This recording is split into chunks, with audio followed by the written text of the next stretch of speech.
Tá, então vamos fazer essa questão aqui. Mostre que R de x cosentado pelo ideal gerado por x² mais 1 é isomorfo ao conjunto dos números complexos C. O que acontece? Vamos então inicialmente tentar entender o que significa esse quociente de R de x pelo ideal gerado por x² mais 1. O que acontece? Em R de x eu tenho polinômios com grau arbitrário. Quando eu quociento por x² mais 1, é como se eu estivesse dividindo esses polinômios por x² mais 1. E aí, cada polinômio em R de x vai pertencer a uma classe de equivalência nesse ideal x² mais 1. Né? Igual que a gente faz nos inteiros, né? Nos restos da divisão. A gente vai pensar esse conjunto como sendo o conjunto, de forma bem informal, como sendo o conjunto dos restos na divisão por x² mais 1. Como assim? Vamos pegar aqui um exemplo. Vamos pegar o polinômio x³ mais 4x menos 3 em R de x. Eu quero saber quem que esse polinômio é aqui dentro. Ou seja, qual classe de equivalência, qual sacola dentro do x² mais 1 ele representa. Como eu faço isso? Eu vou pegar esse polinômio x³ mais 4x menos 3, dividir por x² mais 1. Fazer a divisão de polinômios usual, tá? Então o que vai dar isso aqui? Aqui eu tenho o grau 2 e aqui tem o grau 3, então eu tenho que multiplicar por 1. Então fica x. X vezes x² fica x³. X vezes 1, x. Então aqui mais x. Vamos subtrair. Então isso aqui vai ficar 0, 4x menos x, 3x.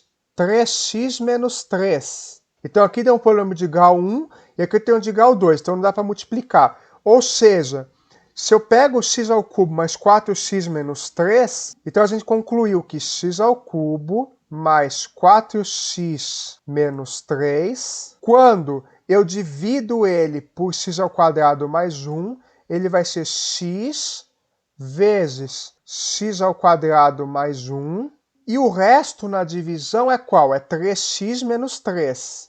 Ou seja, o resto da divisão desse polinômio por x² mais 1 é 3x menos 3.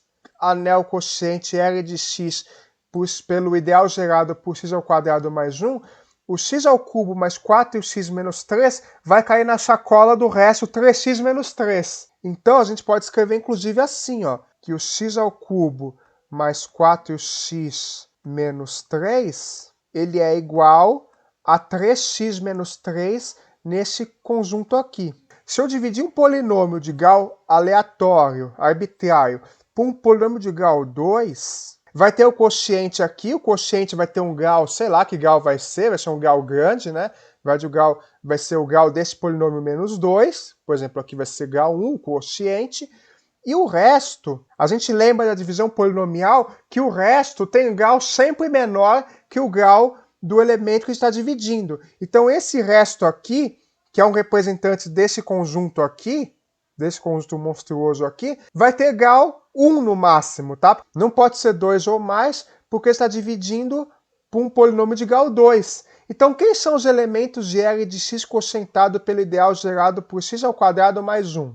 São os elementos na forma ax mais b mais esse ideal, que seria igual a representar com a barrinha aqui. Então, são os elementos na forma ax mais b. Então, vão ser polinômios de grau 1, que são representantes de todos os polinômios em R de x. Bom, então, já que a gente já descobriu quem que é esse conjunto aqui, vamos entender o que é isso aqui. Eles são elementos na forma A mais BI, onde A e B são reais. Então, se eles são da forma A mais BI, eu posso ver isso aqui como sendo R de I, tá? Porque isso aqui representa a mesma coisa. São elementos da forma A mais BI. Eu posso escrever da forma R de I também, que o C é igual a R de I. É uma notação alternativa na prática, tá? Por que eu escrevi R de I?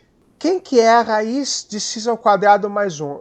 A raiz desse polinômio. Se eu faço x² mais 1 igual a 0 para obter as raízes, eu vou obter o quê? Que o x² é menos 1. Se x² é menos 1, isso significa que o x é mais ou menos i.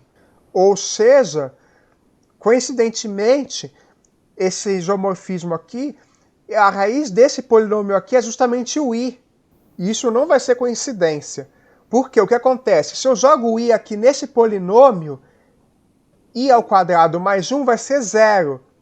Então, esse conjunto aqui é isomorfo ao conjunto dos elementos que vão fazer os elementos desse ideal aqui serem 0. Ou seja, isso aqui é o que? É o núcleo. Então aí a gente pode pensar em usar o teorema do homomorfismo. Como que a gente vai usar ele, o teorema do homomorfismo? A gente tem isso aqui, R de x cosentado com x ao quadrado mais 1, a gente quer provar que é isomorfo a C.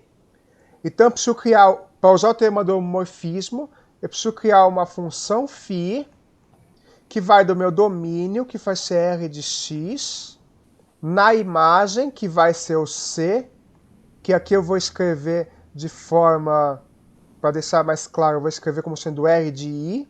E aí eu quero que esse homomorfismo, aliás, tenha como núcleo o ideal gerado por x ao quadrado mais 1.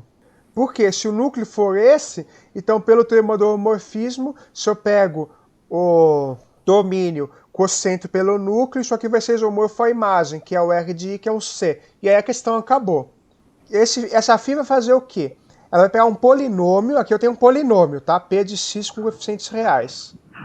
Ela vai pegar um polinômio e enviar ele para onde? A φ desse polinômio, eu sei que a raiz desse polinômio aqui é o i, né? I mais ou menos i. Então, eu quero jogar para um lugar que vai dar 0.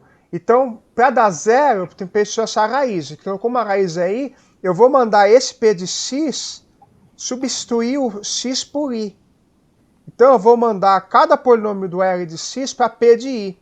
Vamos pegar o exemplo, pegar aquele nosso polinômio x ao cubo mais 4x menos 3. Vamos ver aqui o que vai acontecer com ele. Φ disso aqui é substituir o x por i. Então vai ficar i ao cubo mais 4i menos 3. I ao cubo é menos i, que a gente já falou aqui. Então vai ficar 4i menos i, 3i. Então vai dar 3i menos 3. Olha que coincidência. Quando eu fiz aqui a conta, um elemento de R de x cosentado por x ao quadrado mais 1 deu 3x menos 3. Veja aqui que quando eu aplico a φ, vai dar a mesma coisa, só substituindo x por i. E como os elementos de R de x cosentado por x ao quadrado mais 1 são da forma ax mais b, se eu substituir o x por i, vai ficar algo na forma a mais bi, que são os complexos. Então agora é só provar que isso é um homomorfismo. Então, para provar que é um homomorfismo, temos que provar que φ de 1 é igual a 1, que dados polinômios p de x e q de x, φ de p de x mais q de x é igual a φ de q de x mais φ de p de x, e também provar que φ do produto. Temos então essas três coisas para provar, que φ de 1 é igual a 1, que o φ da soma você quebra na soma e também você quebra φ no produto.